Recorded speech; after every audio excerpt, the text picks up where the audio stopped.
All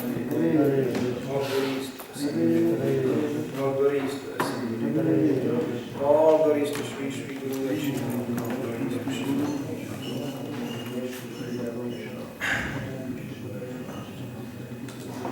Om Namo Bhagavate Vasudevaya.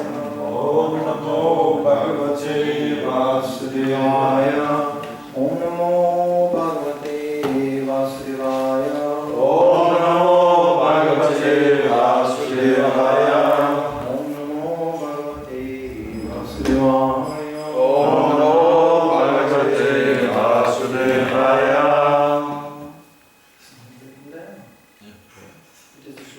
Yeah, it's 48. 48. The date is not. Ja, selvfølgelig.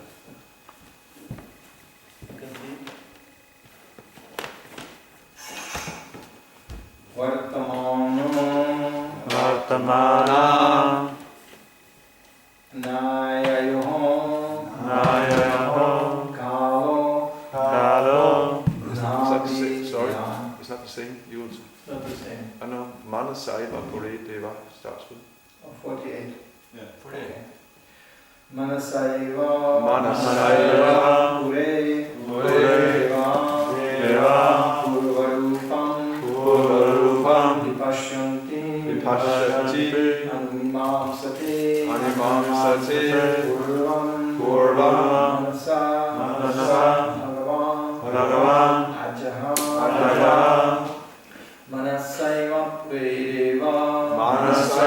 Pure Deva Purvarupam Vipashyati Anumimamsate Purvam Manasa Bhagavan Ajaha Manasaiva Pure Deva Purvarupam Vipashyati Anumimamsate Purvam Manasa Bhagavan Ajaha Manasaiva Puri Deva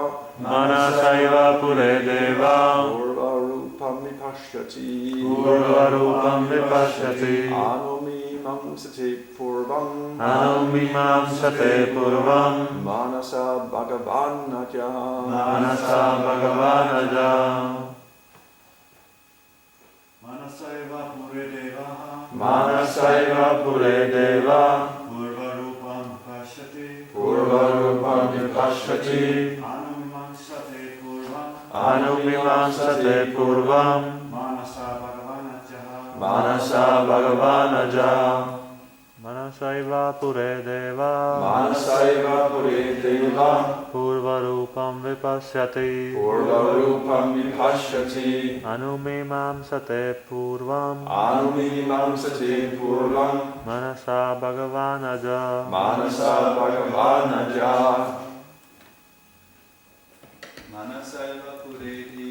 Manasaiva Pure Deva Purvarupam Vipashyati Anumimamsate Purvam Manasa Bhagavan Ajaha Manasa by the mind Eva indeed Pure in his abode or within everyone's heart. Like the super soul. Devaha Demigod Yamaraj. There's an explanation. Divided Devaha, one who is always brilliant and illuminated, is called Deva. Purvarupam, the past religious or irreligious condition. Vipashyati, completely observes. Anumimamsate, he considers. Apurvam, the future condition. Manasa, with his mind. Bhagavan, who is omnipotent. Ajaha, as good as Lord Brahma. Translation. The omnipotent Yamaraj is as good as Lord Brahma, for while situated in his abode or in everyone's heart, like the Paramatma, he mentally observed the past activities of the living entity and thus understands how the living entity will act in the future lives. Purport by Srila Prabhupada. One should not consider Yamaraj an ordinary living being. He is as good as Lord Brahma. He has the complete cooperation of the Supreme Lord, who is situated in everyone's heart. And therefore, by the grace of the Super Soul, he can see the past, present, and future of a living being from within. The word anumimamsate means that he can decide in consultation with the Super Soul. Anu means following. The actual decisions concerning the next lives of the living entities are made by the Super Soul, and they are carried out by Yamaraj. Om Vishnu Padaya Krishna Prasthaya Pujaya Srimati Bhaktivedanta Swami Tinam Namaste Saraswati Om Guravam Pracharmi Nirvishesha Srimati Pashkati Visata. The omnipotent Yamaraj is as good as Lord Brahma, for while situated in his own abode or in everyone's heart like the Paramatma, he mentally observes the past activities of a living entity and thus understands how the living entity will act in the future lives. So that's an interesting shloka describing the collaboration between Yamaraj and Krishna, specifically in a form as a Super Soul.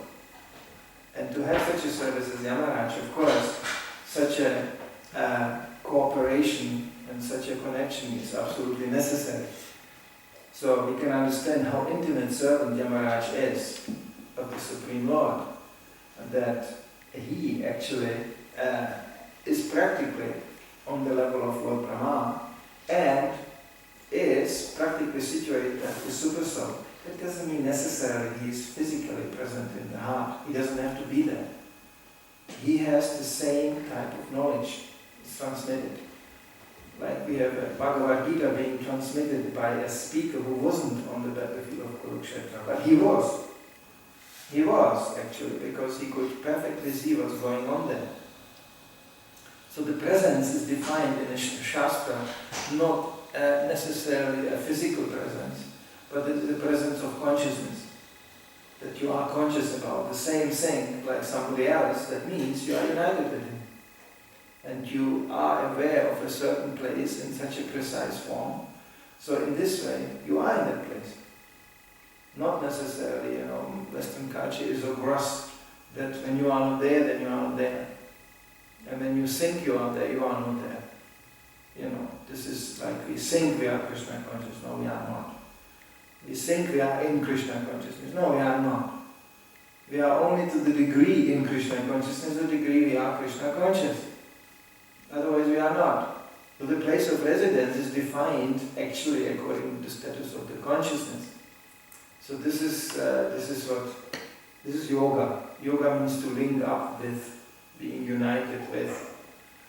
So that's what Prabhupada, right away from 1966 in his lectures, defined, that we are meditating in Krishna consciousness, because those days people thought that to meditate you have to put yourself in a certain posture, as Bhaktivinoda Thakur sarcastically, denounced such a, he said, yoga is not gymnastics. That's a statement directly from him. It's like a physical exercise. You put yourself in, you close the eyes, and then you meditate. Prabhupada said it's not necessary in Krishna consciousness. Sometimes devotees try even to imitate this kind of thing. They try to be yogis, not bhaktas, yogis. A bhakta, he doesn't need such a physical exercise, he doesn't need such a display, he doesn't need even a particular place to meditate, as is described in the Bhagavad Gita, that a real yogi needs such a place. He should go to a remote place, he should go to sit on a deer skin, and he should abstain from any sort of association, and he should focus the mind on the object of his meditation. And the eyes not closed, not open, focus on the tip of the nose. All these exercises for devotees are not necessary. Even we know perfectly well when you mention Hare Krishna and meditate, you close your eyes, very likely you will fall asleep. So that's the reason why yogis don't close their eyes, really. And but because they don't know about Krishna, so they meditate about the tip of the nose. That's not necessarily the most inspiring meditation, actually. You know, when it's getting cold, your nose starts to drip. It's not exactly the ecstasy of your meditation, you know, my dripping nose. But something, there's to be something, you know. We used to, in Berlin, during with Bhakti Bhushana Maharaj, we were invited to some yoga club. They were all meditating on candles, so it's candlelight. We're sitting in a circle meditating about candlelight. I remember Bhakti Bhushana Maharaj, he ruined the whole session. They invited us quite politely and in this really thick Mayavadi silence, you know, where it was very obvious. A devotee has this unfortunate gift sometimes. You can read people's mind. So there was not one person in that room who meditated about the candle, really. They just stared at it. But the meditation was intensely, directed to the second part of the whole yoga session, which was the interrelation between male and female. In other words, sex. So everybody was full of it. And in this dense silence where everybody meditated about, the opposite sex, you could hear suddenly Bhakti Bhushana Maharaj going, oh boy, that was really blowing up the meditation silence. They were so upset with us that even the prasadam we tried to distribute, they were very hesitant, so we ended up sitting in one corner, taking our prasadam, and they were sitting in another corner. It was very obvious who is a Mayavadi in this room and who not. So that kind of meditation is just a show bottle, Prabhupada called show bottle meditation. You just show you're meditating, but actually your consciousness is somewhere else. So Yamaraj has this unique gift that he is completely linked up with the super soul. That's not a nice thing to say probably, but it's like the source of knowledge. In the modern terms, you call it database. He has a full access to the knowledge. Because only Super Soul, Krishna in the heart, knows the past, present, and as mentioned here, consequently the future. Now this is a very dangerous assumption, that if God knows the past, present, and the future, then what shall I do? It's all God's will. It's all God's Leela. So I'm part of God's Leela. So what happens in the future? It's God's Leela. And in this way you become a passive, lazy, dope-filled hippie. It's all let it be. It should be as it is, because it is as it is. So let it be, because it was, it is, and it will be. So let it be. Just let it go. This denies completely and offends the nature of the soul, which is full of initiative, desire, makes you to a tamasic, lazy bum in the name of spirituality. There are many people who try to follow this path. They become completely worthless beings, practically on the level of a stone. Because stone is also let it be. You don't see stones really developing much of an initiative. So you become like this. Just somebody lying on the side of the road. Let it be. It is. So it is. Fine. And then material nature takes over, of course. So this is completely destructive for Krishna consciousness. So, yes, Krishna knows the future, but depends what you do. There is a choice to be made. Krishna knows. It's like in a train station. When you take this train, you go, and the rail goes in this direction, and you will arrive in that location. Yes. So we can say we know the future. He got on the train to Aarhus. Well, he will arrive in Aarhus. He went on the train to Rugby or whatever. So he will arrive in Rugby. So what? That's true. We know the future. But if he gets on a train, or which train he gets on, that's his choice. So he will actually decide the future. And then Krishna knows the future. Yes, if you do act like this, then Krishna knows. Similarly, Yamaraj, he knows. He acts sinfully like this, he will acquire that reaction. He acts sinfully like that. And we just read in Bhagavatam, the whole manual, what precise reaction comes to for certain types of action. It's completely, followed up, accounted for, observed. Therefore you find even in the traditional religions, or by those who call themselves as Prabhupada designated them religionists, they very carefully defy the presence of the super soul and very carefully defy the presence of karma, because it's such an unpleasant realization. There's always somebody watching you, and you will be accountable for any action you do. Very unpleasant thought, especially when you act sinfully.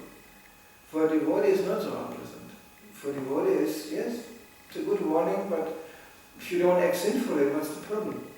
But the more you act sinfully, well, there will be precisely assigned, destination. You got yourself on the train. Like the Jews, they put them on trains with the promise that they bring them to a special location. There will be wonderful cities made just for Jews. Therefore, Hitler called it, relocation.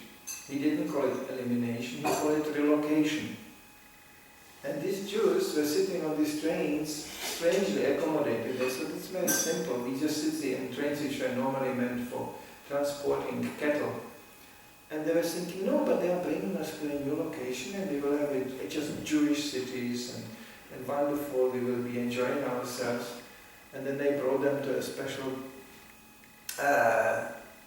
designed housing with a special showers. They told them, you will take shower here and then purified, you will enter the kingdom of the Jews. Yeah, they did. Because the showers were not showers, they were gas chambers, and then nobody came out alive.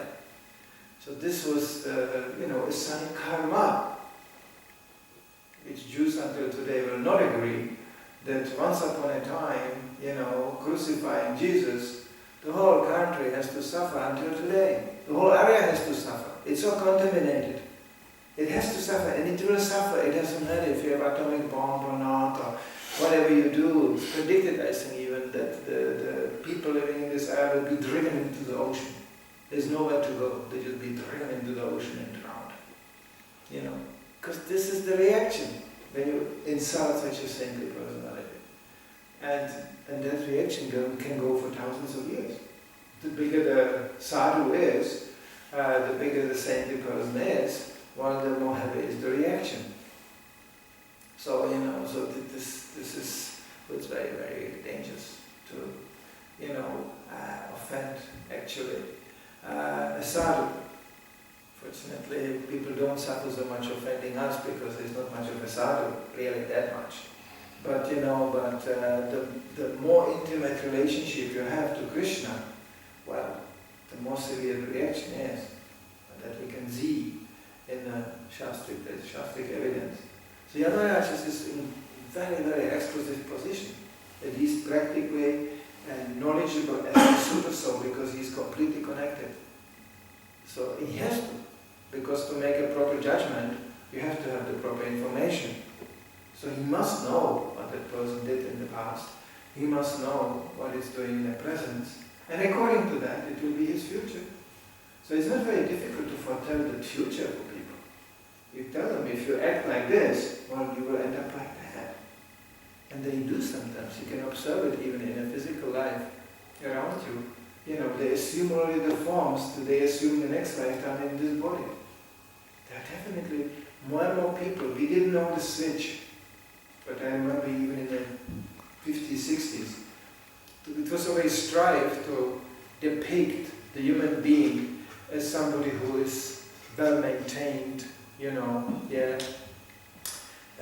mode of advertisement was always like happy people advertising, it's going to be, it was very optimistic. And then the 60s came, and 50s, end of 50s, 60s. And then more the depression thing came in some more. But actually there was not really that much reason to be that depressed, But because they were already tortured by the upcoming reactions, so they had to look depressed. You know, sometimes people say, this is a new fashion, this is a new thing. No, this is already the preview of the hell you go to. You know, and now people don't notice that even. You know, how ugly they are, how depressed they are, how agitated they are, how terrible they are relating to each other. Because time, Krishna adjusted time in such a wonderful way, it doesn't happen overnight. It's a gradual click, and then a little degraded, click, a little degraded, and then click, a little degraded. And today, we have things being displayed in a broad daylight, which even in my generation, that's, 50, 60 years ago, would be unthinkable about. People would be upset, what is this? How can you do that? You know, but now, as people forget, a new child is born, therefore child education is so important. What kind of reality you introduce the child to, that kind of value system it will assume. Of course, then there is a more to it. There is from previous karma, like devotees they are misfits. They don't fit really into the education thing. You cannot brainwash a devotee. A real devotee you cannot brainwash really. You always feel something very strange going on. Whatever we come from, whatever regions we are coming from and generated from as devotees, we had always the same feeling. There's one thing which is same for every devotee. This feeling is something strange going on. I cannot fit to this. When they get happy, I get unhappy. When they get, sometimes when they get unhappy, I get happy. This is what Krishna defines. So this night for the kami, well, that's a day for the devotee. And what's a day for a devotee? That's a night for the kami. You cannot unite this. Sometimes devotees, in the name of this preaching and that preaching, they try to reach out, become one with the kamis. It never works. Oh yeah, it works in a polluting way. They pollute you. Instead of you giving them Krishna consciousness, they give you Maya. And more Maya. And then you adjust a little bit, click, Krishna consciousness. And then it's more Maya. And then click, and then more Maya. Click, more Maya. And one day, you have this picture of an unmanifested devotee. No, he's acting like a pig. Actually, he's a gangster, but actually he's a criminal. Actually, he's a terrible person, but in heart, he's a devotee. Which is true from a Paramahamsa point of view. But this is not our level of preaching at all. Prabhupada never introduced us to a Paramahamsa, because first of all, Paramahamsas don't preach. They are just satisfied by seeing everybody being as a part of Krishna. You cannot preach when you are Paramahamsa. Therefore, even Paramahamsa comes to the level of Madhyamadikari, where he distinguishes the distinction of this is a materialist. You should not associate it. Sri Chaitanya says, better to be in a burning cage with a tiger as to be such a person. It's pretty heavy. To all embrace the incarnation of Godhead, this devotee love of God indiscriminately says such a thing. And then, that's Madhyamadika. And then he can distinguish with whom to preach. That's the confused ones. They don't even know what demon is. They act demonically, but because they were told to. So they don't even know. What? Not good meat? Not, but it's food. Food? You don't know, you can eat this instead. Okay. Oh, that's good. That's good. That's most of the people on this level. Oh no, you can also eat like that. I said vegetarianism means just peanuts. We just chew on peanuts. No, you can eat this. Oh, that's good. That's not good. No. You don't have to smoke, right? No, smoking is bad. You have no. Then stop it. Okay. This is like, this is the level of people, most of the people we are preaching to. And then you have devotees who you instantly bond with, you are instantly connected. From that, there are three kinds of relationships generated. That's also a sign of a Madhyamadika. That is those you listen from, those you make friendship with, and those you advise. If you don't have it clear, you become offensive. Therefore this Mayavada hush, communistic, socialistic, hush, it's just creating offense. Because you will instruct those you should actually shut up and listen from. You will make friends with those actually desperately need your help. You know, you are good, you are my comrade. We are all comrades here. But he's desperate, he needs help, he needs advice, he needs guidance. And then, you know, and those you should just have a friendship with, you will instruct. You know, why? You know. So this discrimination is a sign of Madhyamadika. Those who just don't discriminate are only two. That's Paramahamsa. Well, let's see if we are Paramahamsas. Or Kanishtharikas. Kanishtharikas would not distinguish living from dead. He will just be in his own world, just pounding his sink. That's God, that's me, that's it. You know, and in this way, very likely, because there is no taste really coming, because God doesn't respond.